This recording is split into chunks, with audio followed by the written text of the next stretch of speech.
सतीश जी, विजय जी, मैं सोच रहा हूं कि आप ना यहां से आगे बढ़ाइए। हर्षवर्धन जी ने जो कहा ना कि ये बीजेपी पिछलग्गू जेडीयू की नहीं है, जबकि कांग्रेस पार्टी जो है वो आरजेडी की पिछलग्गू है। क्या वाकई जेडीयू और बीजेपी बराबर बराबर के पार्टनर इस चुनाव में अब बचे हैं? इस पर बात करेंगे, लेकिन मुझे लगा अब तो बहस ही खत्म हो गई नहीं। ये इस पर बहस क्यों कर रहे हैं आप? क्योंकि हर्षवर्धन जी ने बताया कि भाई फोटो आई कार्ड होते हैं आपके पास, वोटर आई कार्ड। हाँ। तो फिर तो खत्म ही होगी बहस। क्या फिर तो कुछ गड़बड़ नहीं है ना कहीं भी? पूरा सिस्टम पूरा फेयर हो गया ना अब तो 100%, क्योंकि आपके पास फोटो आई कार्ड है और आप फोटो आई कार्ड से पहचान करके देते हैं। तो फिर क्या बहस कर रहे हैं आप इस पर? इस तर्क से आप सहमत नहीं है इसका मतलब? मैंने तो बताया भाई मेरे पास फोटो आई कार्ड है। सर जो कह रहे हैं हर्षवर्धन जी बिल्कुल ठीक बात कर रहे हैं ना, वोटर आई कार्ड है, उस पर फोटो लगी हुई है। तो फिर तो अब तो पूरे देश भर में कुछ गड़बड़ी नहीं है ना, फिर क्या बहस हो रही है? बहस यही तो है, सबके पास 2-2 3-3 कई लोगों के पास है। नहीं, लेकिन वो फोटो तो अलग अलग है ना।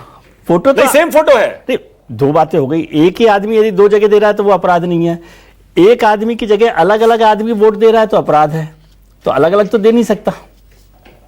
तो फर्जी वोटर का कॉन्सेप्ट तो खत्म हो गया ना, डिबेट ही खत्म हो गई। लेकिन आपको प्रोग्राम पूरा करना 1 घंटा, इसलिए आप इस पर चल कर रहे हैं। खैर, मुद्दा क्या है कि पिछलग्गू को तो देखिए अपना अपना परसेप्शन है कि किस तरह से कर रहे हैं। अच्छा, ये मतलब मेरे ऊपर मत डालिए, नहीं तो ये विनोद जी ने कहा था क्या ये कांग्रेस पिछलग्गू वाला मैंने जी ने कहा था, मतलब नहीं आप समझ नहीं रहे। अरे हर्षवर्धन जी, बदल जाएगा मामला, मैं कह रहा हूं तो एक ही बात अलग अलग नहीं। वो तो देखिए जूनियर और सीनियर पार्टनर वाला जो है वो क्या होता है? आप 6 सीट ले रहे हो, लोग सीनियर पार्टनर है, वो अलग अलग मुद्दा है। लेकिन इसमें देखिए बात क्या है, ये तो सीनियर जूनियर तो कुछ नहीं होता। जूनियर पार्टनर जिसको आप किसको पिछलग्गू कह रहे हैं आप? नीतीश कुमार जी को। मैंने नहीं कहा कुछ भी। बीजेपी जेडीयू का रिश्ता क्या है अभी बताना बड़ा मुश्किल है। लेकिन ऐसा लगता है, ऐसा प्रतीत होता है कि इस बार नीतीश जी थोड़ा सा बैकग्राउंड में चले गए हैं। वो तो पहले ही चले गए थे, अब कहां हैं? अभी कहां चले गए? तो पिछले चुनाव में चले गए। पिछलग्गू कोई नहीं है, पॉलिटिकल पार्टीज अपनी अपनी ताकत से चुनाव लड़ती हैं। तो बीजेपी जेडीयू बराबर बराबर है?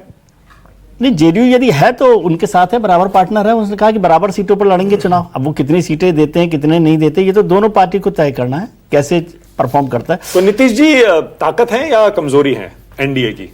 मैं तो पिछले जब से ये सारा प्रकरण चला है तब से जो हमारे लापता मुख्यमंत्री जी हैं उनको बीजेपी की कमजोरी मानता हूँ। एनडीए की? हाँ, एनडीए की कमजोरी मानता हूँ। और उनकी जरूरत है ये भी मानता हूँ, क्योंकि उनको लगता है कि भाई इस जरूरत से, अब उस जरूरत से कितना फायदा उनको हो सकता नहीं हो सकता। मैं शुरू से ये मान रहा था कि बीजेपी को अपनी ताकत पर चुनाव लड़ना चाहिए।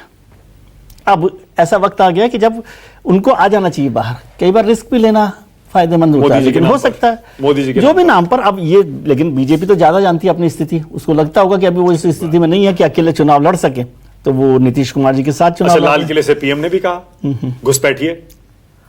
घुसपैठिए का जिक्र आया ना, लाल किले से आया जी कि बिल्कुल नहीं होने दूंगा मैं, ये बिल्कुल बर्दाश्त नहीं किया जाएगा, डेमोग्राफिक मिशन बनाएंगे। आप बहुत कंफ्यूज हैं। अभी तो 65 लाख में एक भी घुसपैठिया नहीं है।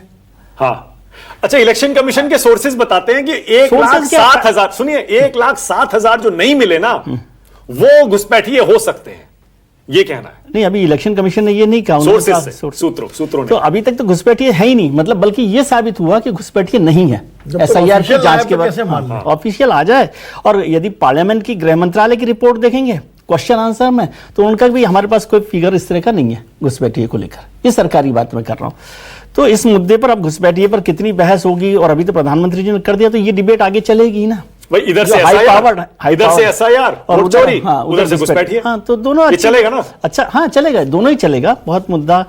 और मैं कहूँ आपको कि वोट चोरी को समझिए, एक तो 2024 के चुनाव को समझिए कि संविधान बचाओ की बात हुई थी, उसका साइड इफेक्ट था, जिसको मैं बार बार जोर देता हूं। आप उसको थोड़ा सा समझिए कि संविधान बचाओ से ज्यादा उसका साइड इफेक्ट था कि आरक्षण खत्म हो जाएगा उससे। ठीक है। अब इस वोट चोरी की यात्रा को मैं साइड इफेक्ट दूसरा बताता हूं आपको। उसका साइड इफेक्ट यह है कि वोट चोरी हुई, वोट खत्म हुआ, तो आपको अन्न योजना जो है, अनाज की 5 किलो अनाज, वो नहीं मिलेगा, आपको डीबीटी नहीं मिलेगा, आपको उज्ज्वला का चूल्हा नहीं मिलेगा। ये होगा कि नहीं होगा नहीं, लेकिन परसेप्शन बनाने में मदद करेगा, नैरेटिव बनाने में। मनरेगा का काम नहीं मिलेगा, मनरेगा का काम नहीं मिलेगा। ये मैं इसका मतलब ये नहीं कह रहा हूं कि ऐसा हो जाएगा, लेकिन ये नैरेटिव बनाने का एक मौका विपक्ष को मिल जाएगा, राहुल गांधी जी को मिल जाएगा जो तेजस्वी जी है। और राहुल गांधी जैसे सब लोग मानते हैं कि यात्रा कर रहे हैं तो अच्छा ही है, और तेजस्वी और राहुल गांधी दोनों मिलकर यात्रा कर रहे हैं तो ज्यादा बेहतर हुआ ना। एक मजबूत विपक्ष हो गया। अभी तक तो हम कह रहे थे मजबूत नहीं है, साथ साथ तो नहीं चल रहे, साथ साथ तो खड़े नहीं होते, साथ साथ प्रेस कॉन्फ्रेंस नहीं करते। अब वो 16 दिन साथ से साथ यात्रा करेंगे। अच्छा, ये यात्रा जो हो रही है ये 1 सितंबर तक हो रही है विजय जी। जी असली चुनाव तो बताते हैं उसके बाद शुरू होगा। हाँ। तो नवंबर में जाके होगा ना, अक्टूबर एंड नवंबर बता रहे हैं। ठीक है। अब नोटिफिकेशन जब आ अभी आया नहीं है, जब आएगा तब। तो 2 महीने पहले की ये यात्रा है, वोट चोरी का मुद्दा अब उठाया जा रहा है। तो क्या आप इसे वाटर टेस्टिंग मानेंगे? वाटर टेस्टिंग है, टेस्ट किया जा रहा है नहीं, अभी। मतलब इसका मतलब ये थोड़ी कि सरकार बनी जाएगी या नहीं बनेगी। वाटर टेस्टिंग नहीं है, एक एक्सरसाइज है जिस पर वो काम कर रहे हैं। और वोट चोरी के मुद्दे को पॉलिटिकल पार्टी, आप वोट चोरी तक समझ रहे हैं। राहुल गांधी क्या कह रहे हैं? राहुल गांधी ने तो कहा था महाराष्ट्र में वोट पोल्ड वोट काउंट में फर्क है, हरियाणा में अलग तरीके से वोट चोरी हुई। तो वोट चोरी का मतलब एसआईआर नहीं है।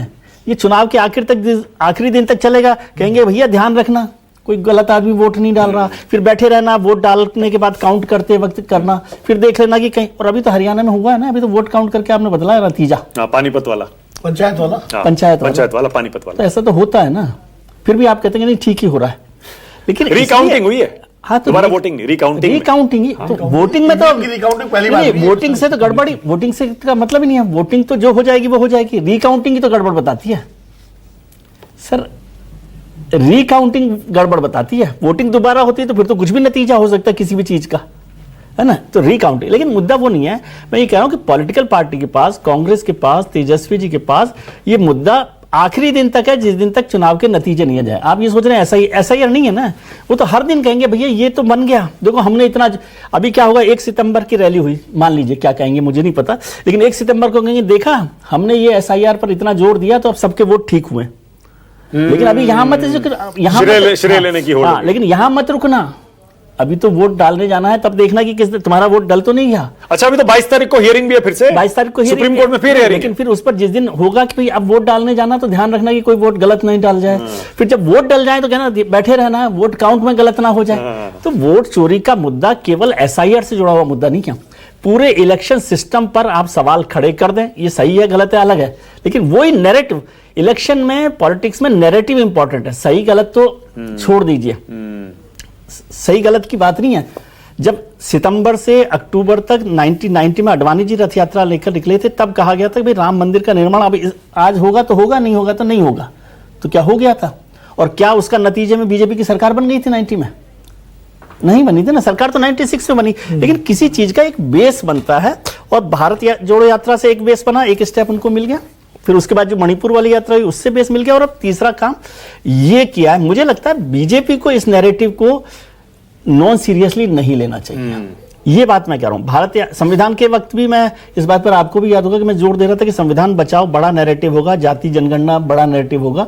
और अभी तो जाति जनगणना भी आ जाएगा बिहार की यात्रा में। वो तो मुद्दा खत्म हो गया। खत्म कैसे हो गया? उस प्रधानमंत्री ने कह दिया हम करवा रहे हैं। तो वो कहेंगे ना कि देखो हमने ये करवाया, श्रेय लेंगे उसका। श्रेय लेंगे ना। तो पॉलिटिकल पार्टी, पॉलिटिकल लीडर केवल एक इशू पर तो चली नहीं जाती ना। चाय आप पिलाने लाते हैं तो देखो आपने बिस्किट भी रखे हैं, चिप्स भी रखे हैं, तो सब कुछ होता है। तो सतीश जी अच्छा, सतीश जी ना बीच बीच